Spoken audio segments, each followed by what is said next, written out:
আজকে আমরা ইংরেজি গ্রামারের অত্যন্ত গুরুত্বপূর্ণ একটি বিষয় নিয়ে এসেছি, যেটি হচ্ছে ভার্ব।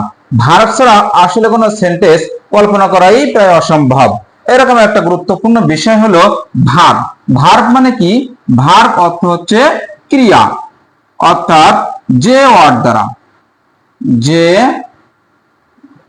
ওয়ার্ড দ্বারা কোনো কিছু করা, হওয়া ইত্যাদি বোঝায়।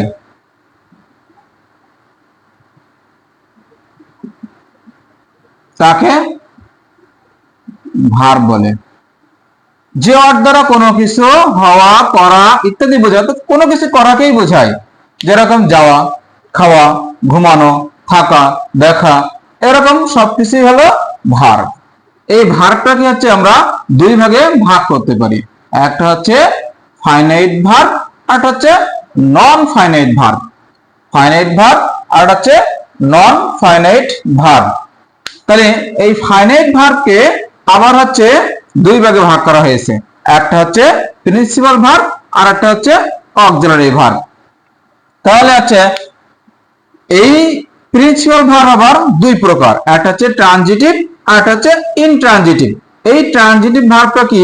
যে ভার্বটা অন্যের সাহায্য নিয়েই চলাফেরা করে।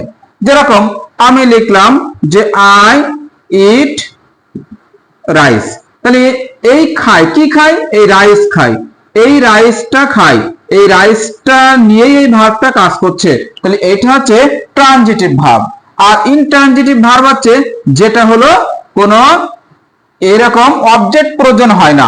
যেরকম বার্ড, এখানে বার্ড ফ্লাই, যে পাখিরা উড়ছে, তাহলে এই ফ্লাইটা হচ্ছে ভার্ব, এখানে কিন্তু অবজেক্টের প্রয়োজন হয়নি। তাহলে এইগুলো হচ্ছে ইনট্রানজিটিভ ভার্ব। এবার আসবো আমরা এর আরেকটি অংশ হচ্ছে অক্সিলারি ভার্ব। এই অক্সিলারি ভার্বকে আবার চারটি ভাগে ভাগ করা হয়েছে। একটা হচ্ছে ডু, তো ডু এটা হচ্ছে ডু ভার্ব, ডু, ডিড, তারপর হচ্ছে ডান, ডু, ডিড, তারপর হচ্ছে মনে করেন ডাস। এইগুলো হচ্ছে সব আমার অক্সিলারি ভার্বের মধ্যেই পড়ে, ডু ভার্ব। ঠিক আছে, do the work, I do the work.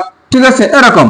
এর বি ভার্ব, বি ভার্ব মানে হচ্ছে যে ওয়াজ, তারপর হচ্ছে ওয়ার, তারপর হচ্ছে এম, তারপর হচ্ছে ইজ, তারপর হচ্ছে আর।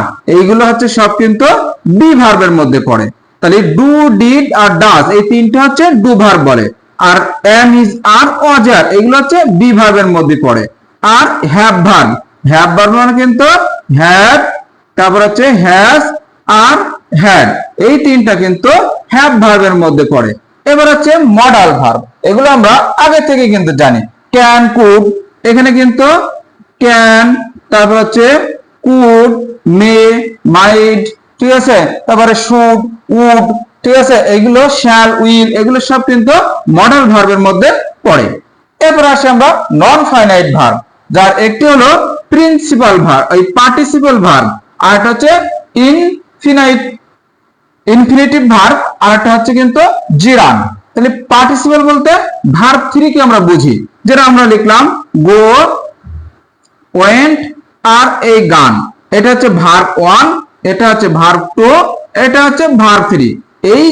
এই রকম ভার্ব গুলোকে বলা হয় গো, ওয়েন্ট, গান, do, did, done, play, played, played, ঠিক আছে, ইট, এট, হচ্ছে ইটেন। এরকম যদি আমাদের ভার্ব 3 অর্থাৎ পাস্ট পার্টিসিপল করে তৃতীয় নম্বরে যেটা হয় সেটাকে বলা হয় পার্টিসিপল বা ভার্ব 3। এরপরে আমরা ইনফিনিটিভ অর্থাৎ টু যুক্ত ভার্ব, অর্থাৎ আমি যদি লিখি এখানে যে টু গো, ঠিক আছে, তারপর হচ্ছে টু ডু, ঠিক আছে, তারপর যদি আমি লিখি টু ওয়ান্ট, তাহলে এইগুলো হচ্ছে টু যুক্ত, অর্থাৎ ভার্বের আগে, কোনো ভার্বের আগে যদি টু থাকে আর আবার টু এর পরে যদি ভার্ব থাকে, সেই ভার্বগুলো আমরা ইনফিনিটিভ ভার্ব বলবো। এবার হচ্ছে জিরান, ভার্বের সাথে যদি আইএনজি যুক্ত থাকে, এটা আমরা জানি। যেরকম গো, এর সাথে লিখলাম গোয়িং, তারপর হচ্ছে মেক, তার সাথে লিখলাম আমি হচ্ছে মেকিং, ঠিক আছে। এরকম কোন ভার্বের সাথে যদি আইএনজি যুক্ত থাকে তাহলে সেগুলো আমরা জিরান বলতে পারি। এরকম ভাবে কিন্তু আমরা ভার্ব গুলো চিনতে পারি। ভার্ব আমরা সবাই চিনি যে কোনো কিছু করা, কোনো কিছু খাওয়া, এরকম। কিন্তু ভার্বের ভিতরে এতটা ডিফারেন্স আছে, এতটা শ্রেণী বিভাগ আছে, এগুলো কিন্তু আমরা অনেকেই বুঝি না। আমাদের এগুলো জানতে হবে। প্রত্যেকটাই কিন্তু ভার্ব, কিন্তু একটা একটা পার্থক্য আছে। তাহলে ভার্ব হচ্ছে দুই প্রকার, একটা হচ্ছে ফাইনাইট ভার্ব আর একটা হচ্ছে নন ফাইনাইট ভার্ব। এই ফাইনাইট ভার্বকে আবার দুই ভাগে ভাগ করা হয়েছে, একটা প্রিন্সিপাল, একটা অক্সিলারি। প্রিন্সিপাল ভার্ব আবার দুই প্রকার, একটা ট্রানজিটিভ, একটা ইনট্রানজিটিভ। অক্সিলারি ভার্বকে আবার চারটি ভাগে ভাগ করা হয়েছে, একটা ডু ভার্ব, একটা বি ভার্ব, একটা হ্যাভ ভার্ব, একটা মরাল ভার্ব। আর নন ফাইনাইট ভার্বকে আবার তিন ভাগে ভাগ করা হয়েছে, একটা হচ্ছে পার্টিসিপেল, একটা হচ্ছে ইনফিনিটিভ, একটা হচ্ছে জেরান। পার্টিসিপেল মানে ভার্ব 3 গুলোকে বোঝানো হয়, ইনফিনিটিভ মানে টু যুক্ত ভার্বকে বোঝানো হয়, আর জিরান মানে ভার্বের সাথে আইন যুক্ত ভার্ব গুলোকে বোঝানো হয়। এভাবে যদি আমরা একটুখানি বুঝে থাকি তাহলে অল ভার্ব কিন্তু আমরা চিনতে পারবো, এবং সেই অনুযায়ী আমরা কিন্তু প্রত্যেকটা বিষয়ের প্রত্যেকটি গ্রামারের অ্যান্সার দিতে পারবো। এরকম ভাবে আমরা প্রত্যেকটি পার্টস অফ স্পিচ আলাদাভাবে জানার জন্য আমরা অবশ্যই চ্যানেলটি সাবস্ক্রাইব করে রাখবো।